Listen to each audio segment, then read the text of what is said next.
পৃথিবীর দীর্ঘতম সমুদ্র সৈকতের শহর কক্সবাজার। প্রতি বছর এই সমুদ্রের টানে দেশের নানা প্রান্ত থেকে ছুটে আসেন লাখো মানুষ। কিন্তু একজন পর্যটক যখন কক্সবাজারের মাটিতে পা দেন তখন থেকেই আসলে তার হয়রানির যে পর্ব সেটি শুরু হয়। তিনি যেই জায়গাটিতে নামেন সেখানে পরিবহন খাত থেকে শুরু করে তিনি যে হোটেলে থাকবেন সেখানেও রয়েছে দালাল চক্র। এছাড়া রেস্তোরাঁ কিংবা সৈকতে যে ছবি তুলবেন সেখানেও রয়েছে দালাল চক্রের উৎপাত। তাহলে এই যে নানামুখী হয়রানির শিকার হন পর্যটকরা, তা থেকে পরিত্রাণের উপায় কী? এ বিষয়ে আমরা কথা বলেছি এখানকার একজন অভিজ্ঞ হোটেল ব্যবসায়ীর সাথে। তিনি কক্সবাজার বৃহত্তর বীজ ব্যবসায়ী মালিক সমিতির সভাপতি আব্দুর রহমান। দেখে আসা যাক তিনি কি পরামর্শ দেন। ধন্যবাদ। আসলে কক্সবাজার বিশ্বের দীর্ঘতম সমুদ্র সৈকত। এখানে সারা বাংলাদেশের এবং বিশ্বের মানুষ এখানে আসে। এক এক মানুষের ভাষা, অভ্যাস, আচরণগত অনেক কিছু সমস্যা রয়েছে। তারপরেও যখন মানুষ পর্যটক এলাকায় আসে, এখানে তার জন্য একটা অপরিচিত এলাকা। সে এখানে তার এলাকায় যা করে নাই সেটা করতে সে অভ্যস্ত হয়ে যায় এবং সে মনে করে নিজেকে একজন স্বাধীন মানুষ হিসেবে আবিষ্কার করে। এবং সেই স্বাধীন মানুষ হিসেবে আবিষ্কার করার সাথে সাথে যখন সে নিজেকে হারিয়ে ফেলে, তখন এখানে কিছু লোকজন আছে, এগুলো মানুষজন চেহারা দেখলে বুঝতে পারে। এগুলো কিন্তু সব পর্যটক প্রতারিত হয় না।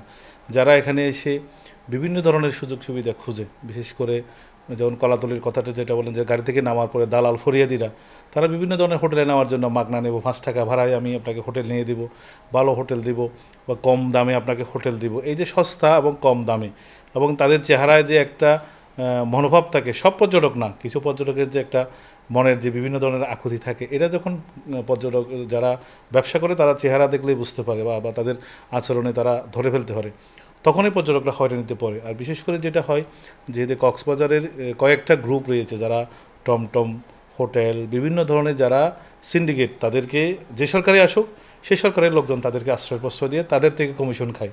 যে অপ্রিয় হলো সত্য, যে সত্যটা হলো যে এখানে তারা নানানভাবে একটা বেড়াজাল তৈরি করছে, তাদের বাইরের কাউকে যাওয়ার কোনো সুযোগ নাই। অটোতে উঠলে দিন শেষে ওরা একটা ভাড়া নিয়ে অটোওয়ালারে নিয়ে আসে, ওখান থেকে কমিশন নিয়ে আবার তারা ভাগ করে। তো এই জন্য এগুলো আস্তে আস্তে এখন কমে যাচ্ছে। আমরা যখন পর্যটকরা সচেতন হবে, অনলাইনে বুকিং দিয়ে কক্সবাজারের পর্যটককে আসার জন্য সর্বপ্রথম অনুরোধ জানাবো। কক্সবাজার ওয়েবসাইট বেস হোটেল সবগুলো রয়েছে এবং বিভিন্ন মাধ্যম দিয়ে কক্সবাজার যেহেতু ছোট শহর, 400 থেকে 450 হোটেল কোনো না কোনোভাবে নাম্বার দিয়ে কী করা যায়। আর কক্সবাজারের পর্যটক সমাগমটা বেশি হয় ডিসেম্বরের 17 তারিখ থেকে এই যে জানুয়ারি ফেব্রুয়ারি, মানে শীতকাল যখন থাকে, ওই সময়ে ভ্রমণটা পরিহার করলেই তাদের পর্যটকদের অনেকটা কী হয়, মানে ছুটির দিনে ভ্রমণ নয়, ভ্রমণের জন্য ছুটি নিন। আমরা সবসময় একটা কথা বলি, ছুটির দিনে ভ্রমণ নয়, ভ্রমণের জন্য ছুটি নিন। ছুটির দিনে ভ্রমণ করতে হলে আপনাকে একের উপরে 10 গুণ টাকা গুনতে হবে, কারণ কক্সবাজারে হোটেল সংখ্যা খুবই সীমিত। 1 থেকে 1 লাখ লোক রাখাও আমাদের জন্য পসিবল না। কিন্তু আমাদের 365 দিন এই ধরনের হোটেলের বেয়ার, বিদ্যুৎ বিল, স্টাফ ভাড়া, যারা ভাড়াটি আমার সব কিছু বহন করতে হয়। তাহলে আপনি দেখেন, স্বাভাবিকভাবে একটা হোটেলের মালিকের খরচ 12 মাসের খরচ সে এই 3 মাসে ওঠানোর জন্য কি করে বসে থাকে ঘাপটি মেরে। যদি পর্যটক সারা বছর আসে, তাহলে আমরা তাদের থেকে সেই রেগুলার যদি বেশি ব্যবসা হয়, তাহলে আমার অতিরিক্ত মুনাফার দরকার নাই। কিন্তু এই যে আমাদের বিরুদ্ধে গলা কাটা অভিযোগ, ডাল ভাত 400 টাকা বা হোটেলের এক রুম সিট 1000 রুম 10,000 টাকা হয়, সেটা কখন হচ্ছে? সেটা যখন আধিক্য হয়ে যায় পর্যটকের, যখন এটা বেড়ে যায়, মৌসুমটা যখন শুরু হয়, তখন মানুষের মধ্যে ওই যে 3 মাস দিয়ে 9 মাস মানে সমন্বয় করা, এটাতে কি হয়ে যায়। তো আমরা পর্যটকদের অনুরোধ থাকবো, আপনারা যখনই আসবেন পর্যটন এলাকায়, সেটাকে এটা তো কক্সবাজার বাংলাদেশের বাইরে না, এটাকে আপনার নিজের শহর মনে করে আসতে হবে।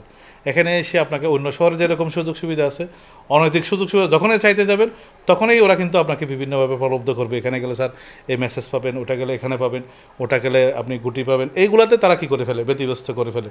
তো এই জন্য যারা সচেতন পর্যটক, তারা যেন বুকিং দিয়ে আসে, তারা যেন বিভিন্ন সোর্সের কাছে ধারণা না দেয়।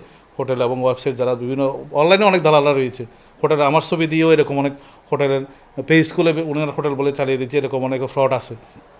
এই জন্য একটু জেনে শুনে আপনারা যদি আসেন, আমার মনে হয় কোনো পর্যটকরা হয়রানি হবে না। এবং প্রথমেই যেটা নেমে করতে হবে, সোজা আপনাকে পছন্দের হোটেলে যে ওনার পর্যটক ট্যুরিস্ট যে গাইড বা যারা টমটমওয়ালা আছে, তাদের ভাড়া মতো আপনাকে, তাদের পছন্দ কোনো হোটেলে আপনি যাবেন না, গেলেই আপনি কী হবেন, প্রতারিত হবেন।